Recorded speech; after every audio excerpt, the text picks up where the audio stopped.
On our anniversary, she toasted, "To my soulmate." He stood up, while I sat there clutching my ring. There are moments in life when you can feel your heartbeat not in your chest, but in your throat, your ears, your fingertips. Like every drop of blood in your body has suddenly decided it doesn't know where to go. That's exactly what happened. The second I realized the man she was toasting wasn't me.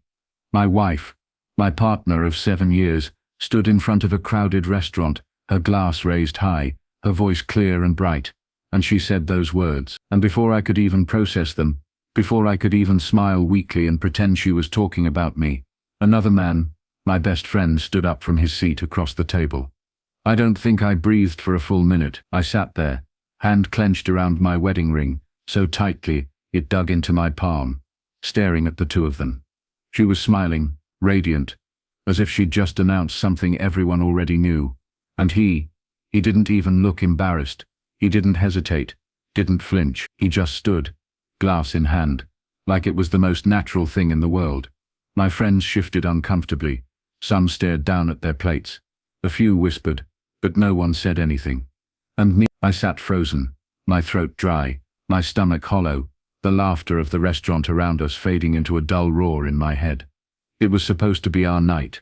I had booked the table weeks earlier, picked the restaurant where we'd gone on our very first date. I'd even arranged for the waiter to bring out dessert with a candle, so we could blow it out together, like some silly tradition we'd carried for years. I thought we'd toast to us, to everything we'd built, to the future we'd still have. But she had other plans. I kept waiting for her to laugh, to say it was a joke, to wink at me in that way she used to, when she was trying to get a rise out of me. But the laughter never came. The wink never came. She clinked her glass gently against his, their eyes locking in a way that told me more than any words could. That was the moment I realized my marriage wasn't just broken. It was over, and it had been over long before that night. But let me back up, because betrayal doesn't begin with a toast. It begins quietly.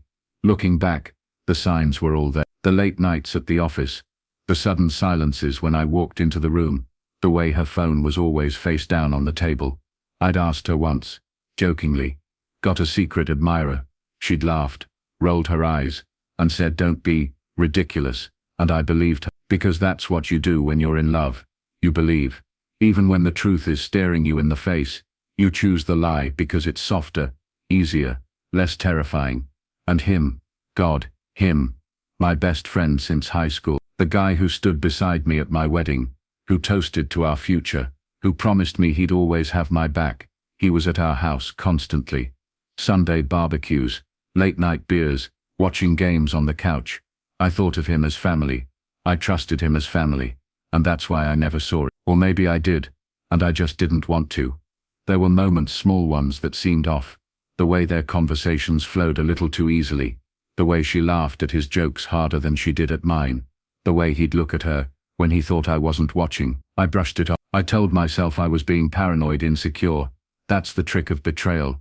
It makes you doubt yourself long before you ever doubt them. So when she raised that glass and said those words, the room didn't just collapse. It folded in on itself, pulled all those little suspicions into one blinding truth.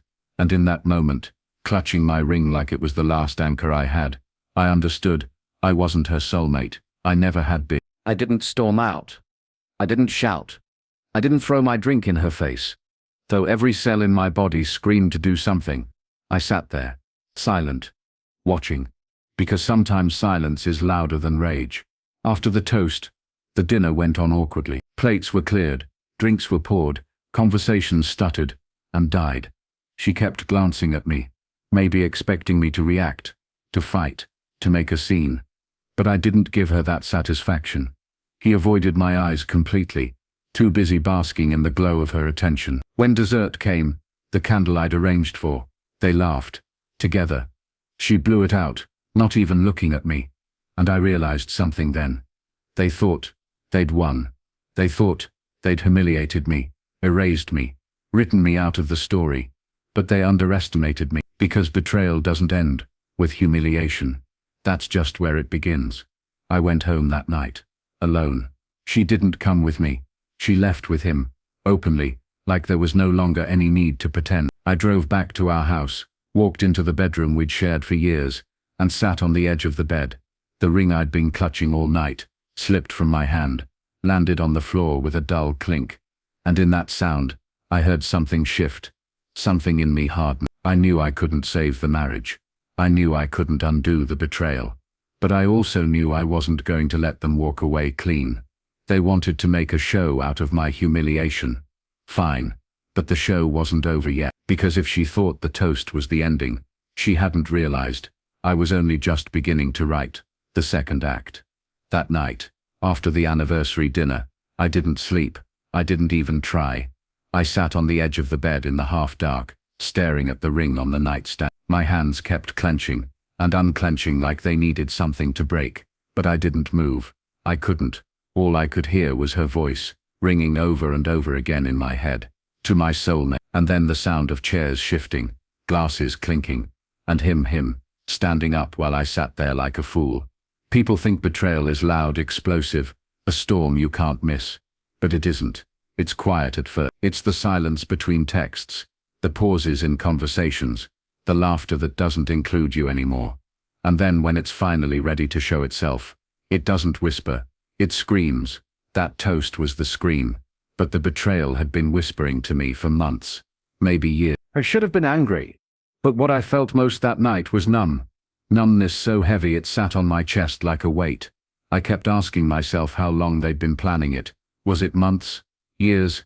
Did he whisper the same things to her that I used? Did she smile at him the way she once smiled at me? And worst of all, did they toast to each other in private before they humiliated me in public?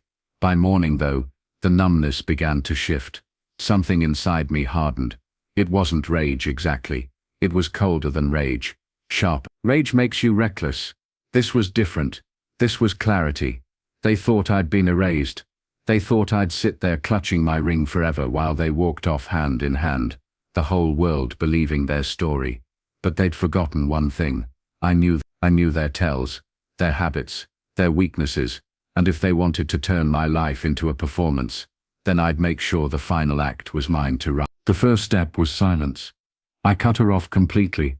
No texts, no calls, no desperate attempts to win her back. I didn't even ask for explanations. Silence unnerves people like them, people addicted to attention, and sure enough, within days, she started reaching out. First short messages, "We need to talk." Then longer ones. I didn't mean for it to happen like that. Please understand. I ignored everyone. He tried too. A single message. "Let's be men about this." I almost laughed when I read it, as if men betray their best friends, and then toast to it in public. I didn't respond. He didn't deserve words from me. While they scrambled for my attention, I started watching, quietly, carefully. They weren't as perfect together as they pretended. That toast, that spectacle, had been their peak. After that, cracks began to show. She posted photos of them together, but the captions got defensive. Happiness is when you stop caring what others think. Real love doesn't need validation. The kind of things you only post when you're desperate for validation. I dug deeper. He wasn't the man she thought he was. I knew that, because I'd seen the pieces before. His debts, his gambling, the women he flirted with even when she wasn't around. He was reckless, careless, and she had bet her entire life on him. It didn't take long to collect proof. Screenshots of his late-night messages to other women. Photos of him leaving bars with someone who wasn't her. Notes of debts he owed to people you don't want to owe. Every thread I pulled revealed another weakness, and I saved it all, copied it, printed it, filed it neatly. A portfolio of truth, but timing mattered. If I exposed it too soon, she'd defend him, claim I was bitter, jealous, lying. No. I had to let her stake everything on him first. Let her tell the world he was her soulmate. Let her burn every bridge she had for him. Then when the tower was at its tallest, I'd topple it. The perfect opportunity came 3 months later. Her birthday. She organized a huge party, rented a hall, invited friends, family, colleagues, everyone she could. And of course he was there, glued to her side, smiling like he'd won. I went too. I wasn't invited, but I showed up anyway. People whispered when they saw me, but no one stopped me, because everyone knew deep down that I had more right to be there than he did. The night unfolded like a play. Music, laughter, speech, and then inevitably she stood up with him at her side, raised her glass, and said, "This is the happiest I've ever been. I've found my true soulmate." The crowd clapped politely, but the air was tense. People remembered the anniversary dinner. They remembered my face. They remembered the silence that followed. That's when I stepped forward. Calm, steady, not a trace of anger in my voice. "Funny thing about soulmates," I said. "Sometimes they're not who you think." I pulled out my phone, synced it to the projector she had rented for her slideshow of their love story. But instead of curated selfies and staged happiness, up came the screenshots, his messages to other women, his late-night check-in, photos of him with someone else, time-stamped to the same nights she was posting about their date nights. Gasps filled the room. Chairs scraped back. People whispered, pointed, stared. She froze, her face pale. He stiffened, jaw tight. I didn't yell. I didn't accuse. I just looked at her, then at him, and said, "This is your soulmate." And then I left. The chaos erupted behind me as I walked out into the night. Her shouting, his voice rising defensively, the guests murmuring, but none of it mattered, because the truth was out. Their stage had collapsed. In the weeks that followed, everything unraveled for them. Friends stopped calling. Family distanced themselves. She tried to salvage it, posting long captions about forgiveness and growth, but no one bought it. He disappeared for a while, resurfaced later with another woman, already repeating the same patterns. She tried to reach me once, weeks later, cornered me at a grocery store. Her eyes were tired, her smile forced. "I made a mistake," she whispered. I looked at her for a long moment, and finally said, "No, you made a choice." And I walked away. People always ask me if I regret how I handled it. If I wish I'd shouted that night at the anniversary dinner, thrown my drink in his face, caused a scene. But the truth is, silence and patience were my weapons. They gave me the ending I wanted. Because humiliation doesn't destroy you if you don't let it. It destroys the ones who think they've won. She thought that toast was my ending. She thought she'd written me out of the story, but it wasn't the ending. It was the beginning of theirs. And their story ended in ashes. Mine? It started the moment I put down the ring and picked up the truth.